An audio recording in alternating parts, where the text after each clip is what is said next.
आप सभी का।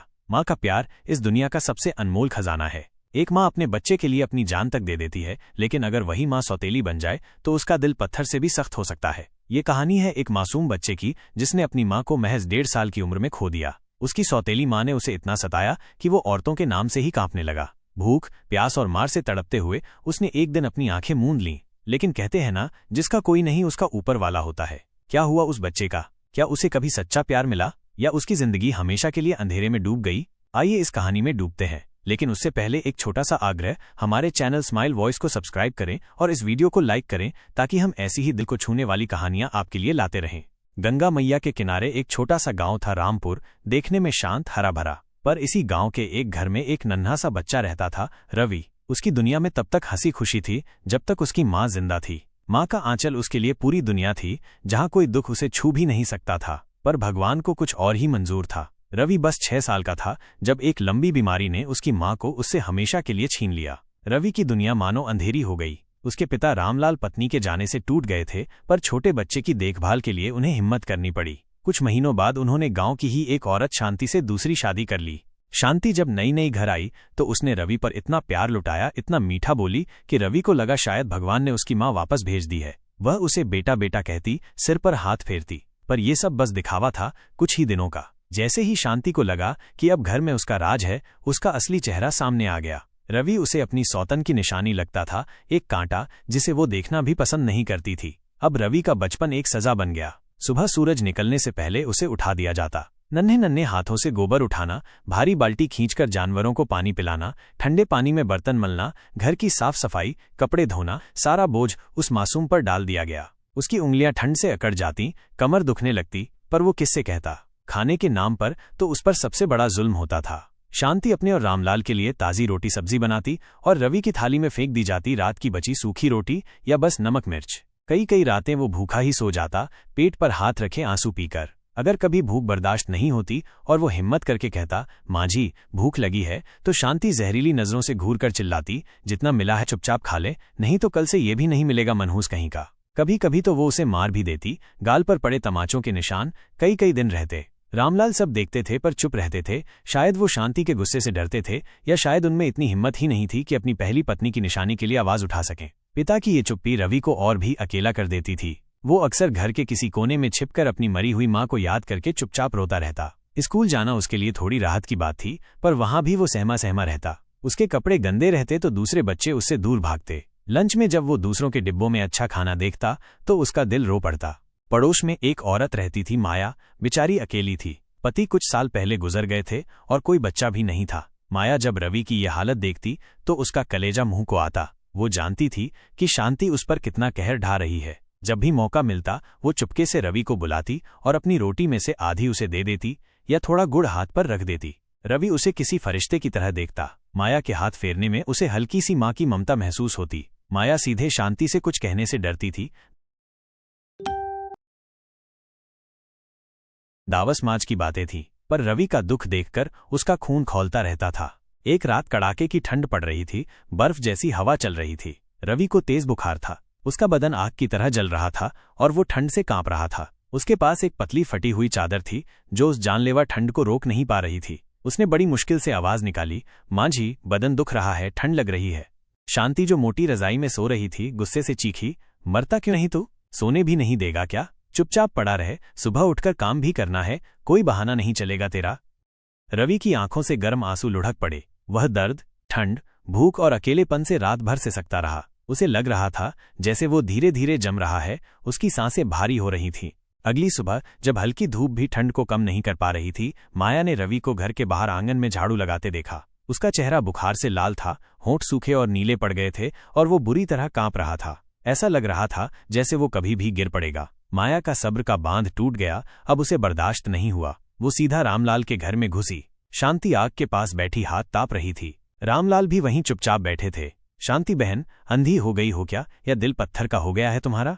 माया की आवाज गुस्से और दुख से फट पड़ी। ये बच्चा मर रहा है, देखो तो इसकी हालत। बुखार में दब रहा है और तुम इससे इस ठंड में काम करवा रही हो। भगवान का टॉस भी नहीं रहा तुम्हें। शांति ने नजरत से मुंह फेर लिया। तुम्हें बड़ी हमदर्दी है इससे? जब देखो हमारे घर की जासूसी करती रहती हो। मेरा सौतेला बेटा है, मैं चाहे जैसे रखूं, तुम कौन होती हो बीच में बोलने वाली? मैं इंसान हूँ शांति बहन, और ये बच्चा भी इंसान है। माया दहाड़ी, तुम माँ कहलाने के लायक नहीं। और रामलाल भाई, तुम बाप हो या पत्थर की मूरत? आंखों के सामने अपना बच्चा मर रहा है और तुम चुप बैठे हो। रामलाल ने शर्म से नजरें नीचे कर लीं। उनके चेहरे पर लाचारी और पछतावा साफ दिख रहा था। शोर सुनकर आस पड़ोस के 2-4 लोग भी वहां आ गए थे। माया आगे बढ़ी और रवि का हाथ पकड़ा। उसका बदन भट्टी की तरह तप रहा था। मैं इसे अपने साथ ले जा रही हूँ, माया ने पक्के इरादे से कहा। उसकी आवाज में एक ताकत थी। अगर तुम लोग इसकी देखभाल नहीं कर सकते तो इसे मैं पालूंगी। आज से ये मेरा बेटा है। शांति चिल्लाई, ऐसे कैसे ले जाओगी? ये मेरे पति का लड़का है। जब पति का लड़का ठंड और बुखार से दम तोड़ रहा था तब कहाँ थे इसके माँ बाप? माया ने ऐसा जवाब दिया कि शांति की बोलती बंद हो गई। वहां खड़े लोगों की आंखों में भी शांति के लिए नदरत और माया के लिए इज्जत थी। रामलाल ने कोई रोक टोक नहीं की। शायद उनके अंदर का सोया हुआ बाप जाग गया था और उन्हें माया का फैसला सही लग रहा था। माया लगभग बेहोश रवि को सहारा देकर अपने छोटे से घर ले आई। उसने रवि को अपने बिस्तर पर लिटाया, शायद रवि की जिंदगी का पहला नरम और गर्म बिस्तर। उसने गांव के वैद्य को बुलाया, दवा दी, रात भर जागकर उसके माथे पर गीली पट्टियां रखीं। उसने प्यार से उसके बालों में उंगलियां फेरी। डर मत बेटा, अब तेरी ये माई है ना, तुझे कुछ नहीं होने देगी। रवि की आंखों से सालों का जमा दर्द आंसुओं के सैलाब में बह निकला। ये प्यार, ये अपनापन, ये चिंता उसने कभी महसूस ही नहीं किया था। उसे लगा जैसे उसकी असली माँ ही माया के रूप में आ गई है। उस दिन से रवि का घर माया का आंगन बन गया। माया ने उसे कलेजे से लगा लिया। उसे वो सब कुछ दिया जिसका वो हकदार था, प्यार, खाना, कपड़े और सबसे बढ़कर माँ का आंचल। माया खुद गरीब थी, खेतों में मजदूरी करती या रात रात भर सिलाई करके अपना और रवि का पेट पालती थी, पर उसने रवि को कभी किसी चीज की कमी नहीं होने दी। वो खुद बासी रोटी खा लेती पर रवि को हमेशा ताज़ा और अच्छा खाना खिलाती। रवि भी अपनी माई पर जान देता था। वो समझता था कि माई उसके लिए कितनी तकलीफ उठा रही है। उसने पढ़ाई में अपना पूरा ध्यान लगा दिया। स्कूल से आकर वो घर के कामों में माई का हाथ बंटाता। उसके दिल में बस एक ही सपना था, बड़ा होकर माई के सारे दुख दूर कर देना है, उनके लिए एक पक्का घर बनाना है। रामलाल कभी कभी चुपके से आकर रवि को देख जाते और माया का एहसान मानते, पर शांति ने तो जैसे रवि को अपनी जिंदगी से निकाल ही फेंका था। समय का पहिया घूमता गया। रवि अब जवान हो रहा था। उसने गांव के स्कूल से 10वीं की परीक्षा बहुत अच्छे नंबरों से पास की। वो आगे पढ़ना चाहता था, बड़ा आदमी बनना चाहता था, पर वो जानता था कि उसकी माई के पास इतने पैसे नहीं हैं कि उसे शहर भेज सके। माई ने तो उसकी पढ़ाई के लिए अपनी थोड़ी सी जमीन भी गिरवी रख दी थी। एक शाम जब माया थकी हारी सिलाई मशीन चला रही थी, रवि उसके पास बैठ गया। धीरे से बोला, माई, अब मैं बड़ा हो गया हूँ। मैं सोच रहा हूँ दिल्ली चला जाऊँ। वहाँ बहुत काम है। मैं मेहनत करूंगा, पैसे कमाऊंगा और आपके पास भेजूंगा। फिर आपको इतनी मेहनत नहीं करनी पड़ेगी। मैं आपकी जमीन भी छुड़ा लूंगा। माया का दिल बैठ गया। रवि उसकी आंखों का तारा था, उसके बुढ़ापे का अकेला सहारा। उसे अपनी नजरों से दूर करने का ख्याल ही उसे कंपा गया। पर वो अपने बेटे के सपनों के बीच दीवार भी नहीं बनना चाहती थी। उसकी आंखों में आंसू आ गए, जिन्हें उसने जल्दी से पोंछ लिया। बेटा, जैसी तेरी मर्जी, तेरी खुशी में ही मेरी खुशी है, पर अपना बहुत ख्याल रखना। दिल्ली बड़ा शहर है, वहां के लोग भी अलग होते हैं। किसी पर एकदम से भरोसा मत करना। आवाज में चिंता और ममता भरी थी। रवि ने माई को गले लगा लिया। आप फिक्र मत करो माई, मैं आपका नाम ऊंचा करूंगा। गांव के ही एक जान पहचान वाले ट्रक वाले के साथ रवि दिल्ली पहुंच गया। दिल्ली एक अजीब शहर, ऊंची ऊंची इमारतें, भागती हुई गाड़ियां, हजारों अनजान लोग। रवि इस भीड़ में एकदम अकेला पड़ गया। गांव की खुली हवा और शांति के बाद ये शोर और भीड़ उसे काट खाने को दौड़ रही थी। रहने की कोई जगह नहीं, जेब में थोड़े से पैसे। कई दिन भूखे प्यासे भटकने के बाद उसे एक बड़े से ढाबे में झूठे बर्तन धोने का काम मिला। काम बहुत मुश्किल था। सुबह से देर रात तक बर्तनों के पहाड़ से लड़ना, मालिक की गालियां सुनना और बदले में मिलती थी थोड़ी सी तनख्वाह और 2 वक्त की सूखी रोटी। रात को वो ढाबे के पीछे बने एक गंदे से कमरे में टाट के बोरों पर सो जाता। ठंड में ठिठुरता, गर्मी में पसीने में नहा जाता। कई बार उसे माई के हाथ की रोटी याद आती और उसकी आंखों से आंसू बहने लगते। उसे लगता वो कहाँ आ गया, पर फिर उसे माई का चेहरा याद आता, उनकी उम्मीदें, उनका प्यार, और उसके अंदर फिर से हिम्मत आ जाती। नहीं, वो हार नहीं मानेगा। उसने माई से वादा किया है। वो जी जान लगाकर पूरी ईमानदारी से काम करता रहा। उसकी आंखों में एक सपना था और दिल में माई की दुआएं। धीरे धीरे उसकी मेहनत रंग लाई। ढाबे का मालिक उसकी ईमानदारी और काम देखकर खुश हुआ। उसने रवि को बर्तन धोने से हटाकर चाय बनाने और ग्राहकों को देने का काम सौंप दिया। रवि ने यह काम भी दिल लगाकर किया। उसकी बनाई चाय लोगों को पसंद आने लगी। कुछ साल उसने पैसे जोड़े, फिर ढाबे की नौकरी छोड़कर पास में ही सड़क किनारे एक छोटी सी चाय की दुकान खोली। शुरू में दिक्कतें आईं, पर रवि की चाय में उसकी मेहनत का स्वाद था। धीरे धीरे उसकी दुकान चल निकली। उसने दिन रात एक कर दिया। दुकान छोटी सी थी, पर कमाई अच्छी होने लगी। उसने 2 लड़के भी काम पर रख लिए। जिस दिन उसे पहली ठीक ठाक कमाई हुई, उसने सीधा मनी ऑर्डर से सारे पैसे माई के नाम भेज दिए। गांव में जब डाकिया माया के घर मनी ऑर्डर लेकर पहुंचा तो माया की आंखों से झरझर आंसू बहने लगे। ये सिर्फ पैसे नहीं थे, ये उसके बेटे की पहली कमाई थी, उसका प्यार था, उसका पसीना था। उसने कांपते हाथों से पैसे लिए और उन्हें चूम कर अपनी आंखों से लगा लिया। उस दिन उसने खुशी में पूरे मोहल्ले में लड्डू बांटे। उसके चेहरे पर ऐसा सुकून और गर्व था जो पहले कभी किसी ने नहीं देखा था।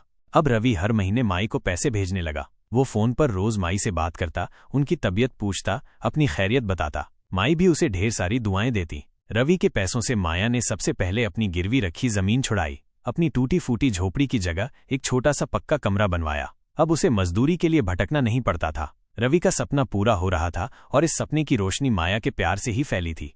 रवि की तरक्की और माया को पैसे भेजने की बात आग की तरह पूरे गांव में फैल गई। ये खबर शांति और रामलाल के कानों तक भी पहुंची। शांति, जिसने रवि को कभी घास भी नहीं डाली थी, जिसने उसे सिर्फ दुख दिया था, उसके मन में अब लालच का कीड़ा कुलबुलाने लगा। रवि की कमाई उसे अपनी लगने लगी। उसने रामलाल को भड़काना शुरू किया, सुनते हो जी, तुम्हारा लड़का दिल्ली में नोटों में खेल रहा है और सारे पैसे उस बुढ़िया माया को भेज रहा है। पैदा तुमने किया, खून तुम्हारा है, हमारा कोई हक नहीं बनता उसकी कमाई पर। उस औरत ने जरूर कोई जादू टोना कर दिया है उस पर। हम यहाँ गरीबी में मर रहे हैं और वो हमारे बेटे के पैसों पर मजे कर रही है। रामलाल पहले से ही कमजोर दिल के थे, ऊपर से शांति के रोज रोज के ताने। वो भी सोचने लगे कि हाँ, बेटे की कमाई पर माँ बाप का हक तो होता है। वो ये भूल गए कि उन्होंने बाप होने का कौन सा हक निभाया था।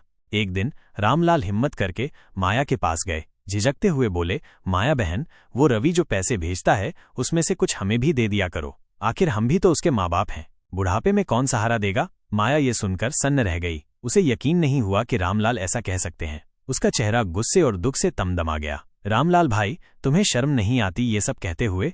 जब ये बच्चा भूख से तड़पता था, जब तुम्हारी घरवाली इसे जानवर समझती थी, जब ये बुखार में ठंड से कांप रहा था और तुम लोगों ने इसे मरने के लिए छोड़ दिया था, तब कहाँ थे तुम माँ बाप? तब इसका सहारा मैंने, इसे पाला है, इसे पाला है, इसे पढ़ाया है। ये मुझे माई कहता है और अपनी खुशी से, अपने प्यार से मुझे पैसे भेजता है। मैं कैसे कह दूं कि वो तुम्हें पैसे दे?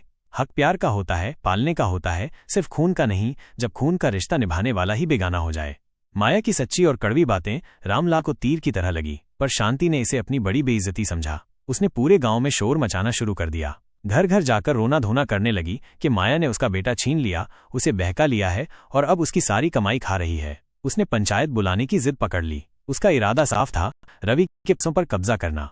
गांव के बड़े बूढ़ों ने मामला शांत करने के लिए पंचायत बुलाई। गांव की चौपाल पर सब इकट्ठा हुए। सरपंच और पंच अपनी जगह बैठे। पूरा गांव ये तमाशा देखने जमा था। एक तरफ शांति खड़ी थी, आंखों में झूठे आंसू भरे, रामलाल को साथ लिए। दूसरी तरफ अकेली माया, सिर झुकाए पर चेहरे पर एक अजीब सी हिम्मत लिए। रवि को भी फोन पर सब बता दिया गया था। उसने सरपंच को फोन पर ही सारी कहानी और अपना फैसला साफ साफ सुना दिया था। पंचायत शुरू हुई। शांति ने बोलना शुरू किया, आवाज में खूब दर्द घोलकर, पंचों, भगवान के नाम पर इंसाफ करो। ये रवि, मेरा सौतेला बेटा सही पर है तो मेरे पति का ही खून। हमने इसे पाल पोस कर बड़ा किया। ये सफेद झूठ था। आज ये दिल्ली में लाखों कमा रहा है पर हमें भूल गया। इस माया ने इसे ऐसा पट्टी बंधाई है कि ये हमारी शक्ल भी नहीं देखना चाहता। सारे पैसे यही खा जाती है। हम बूढ़े माँ बाप कहाँ जाएं? किसके सहारे जिएं? पंचों, इंसाफ करो। बेटे की कमाई पर पहला हक माँ बाप का होता है। फिर माया की बारी आई। उसकी आवाज शुरू में थोड़ी कांपी पर फिर उसमें हिम्मत आ गई। उसकी आंखों में आंसू थे, पर वो लाचारी के नहीं बल्कि सालों के सहे हुए दर्द के थे। पंच परमेश्वर और मेरे गांव के भाइयों बहनों, आप सब जानते हैं, आप सब ने अपनी आंखों से देखा है कि रवि का बचपन कैसे गुजरा है। कैसे उसकी सौतेली माँ ने उसे भूखा रखा, मारा पीटा, जलील किया। जब वो ठंड और बुखार से मर रहा था, तब यही माँ बाप उसे घर के बाहर काम करवा रहे थे। तब मैं उसे अपने घर लाई थी। मैंने अपनी रोटी में से हिस्सा देकर इसे पाला।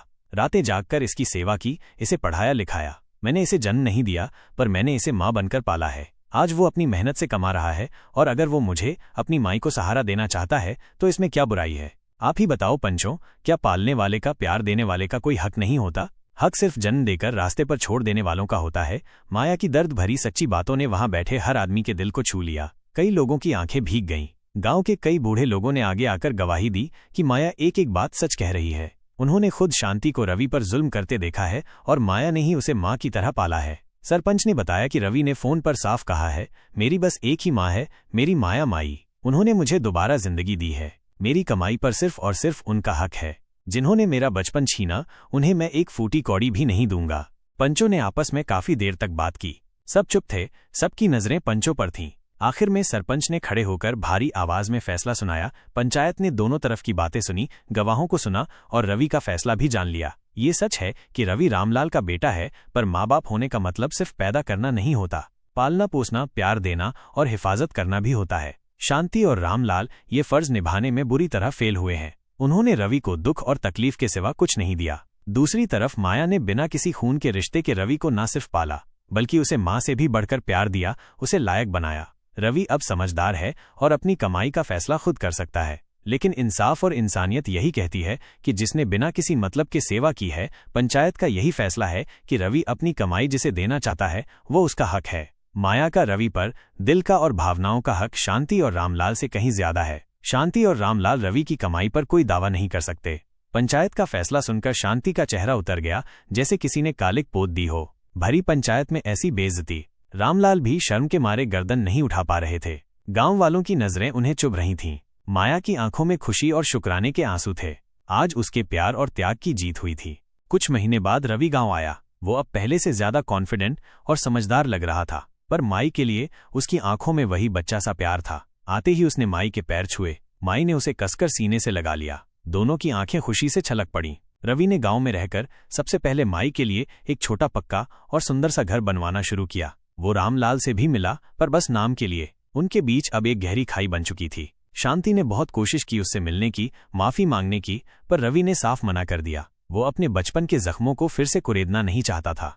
अब माया को रवि की शादी की फिक्र होने लगी। उसने एक दिन प्यार से कहा, बेटा अब तू कमाने धमाने लगा है, अपने पैरों पर खड़ा हो गया है। मेरा दिल चाहता है कि तू अपना घर बसा ले। बहू आ जाए आएगी तो घर में रौनक हो जाएगी। रवि मुस्कुराया, माई आप जैसा कहेंगी वही होगा। आपकी पसंद मेरी पसंद। आप जिस लड़की पर हाथ रख देंगी मैं आंख बंद करके हाँ कर दूंगा। माया ने आस पड़ोस में पता किया और पास के गांव की एक बहुत ही सीधी साधी, पढ़ी लिखी और अच्छे घर की लड़की लक्ष्मी को रवि के लिए पसंद किया। लक्ष्मी के घर वाले भी रवि की कहानी और माया के नेक दिल से बहुत खुश थे। रवि को भी लक्ष्मी बहुत पसंद आई। जल्द ही गांव में खूब धूमधाम से रवि और लक्ष्मी की शादी हुई। शादी का सारा खर्चा रवि ने भेजा था, पर सारे इंतजाम, सारी रस्में माया ने एक माँ की तरह निभाई। पूरा गांव इस खुशी में शामिल हुआ। रामलाल भी आए थे, चुपचाप एक कोने में खड़े रहे। शांति कहीं नजर नहीं आई। शायद उसमें इतना हौसला नहीं था कि वो अपना मुंह दिखा सके। शादी के बाद रवि लक्ष्मी को लेकर दिल्ली चला गया, पर उसने माई को गांव में अकेला नहीं छोड़ा। उनकी देखभाल के लिए एक औरत रख दी और खुद भी हर महीने गांव आने लगा। लक्ष्मी भी अपनी सास माया को माँ जैसा ही प्यार देती। वो रोज फोन पर उनसे बात करती, उनका हाल चाल पूछती। देखते देखते समय बीता। रवि और लक्ष्मी के घर दो प्यारे प्यारे बच्चों ने जन्म लिया। जब भी वो लोग गांव आते, बच्चे अपनी दादी माई के आंचल से चिपके रहते। माया का जो आंगन कभी सूना था, अब बच्चों की हंसी खुशी से गूंजता रहता था। माया ने जिस प्यार के आंचल तले रवि को पाला था, आज उसी आंचल की छांव में उसके पोते पोतियां खेल रहे थे। रवि की कहानी रामपुर गांव में हमेशा के लिए एक मिसाल बन गई। ये कहानी थी जुल्म पर प्यार की जीत की, खून के रिश्तों से बढ़कर दिल के रिश्तों की ताकत की, और एक ऐसी माँ की कहानी जिसने जन्म न देकर भी माँ होने का मतलब दुनिया को समझाया था। शांति अपनी करनी पर पछताती रही, अकेली और सबसे कटी हुई, पर अब क्या हो सकता था। रवि ने अपनी खुशियों की दुनिया अपनी माई के आंचल तले बसा ली थी। एक ऐसा आंचल जो उसे दुनिया की हर धूप और तूफान से महफूज रखता था। तो दर्शकों, ये थी हमारी आज की कहानी। आप सबको कैसी लगी कमेंट बॉक्स में जरूर बताएं। साथ ही हमारे चैनल को सब्सक्राइब जरूर करें। दर्शकों, मिलते हैं अगली कहानी के साथ। तब तक के लिए आप सभी का तहे दिल से धन्यवाद।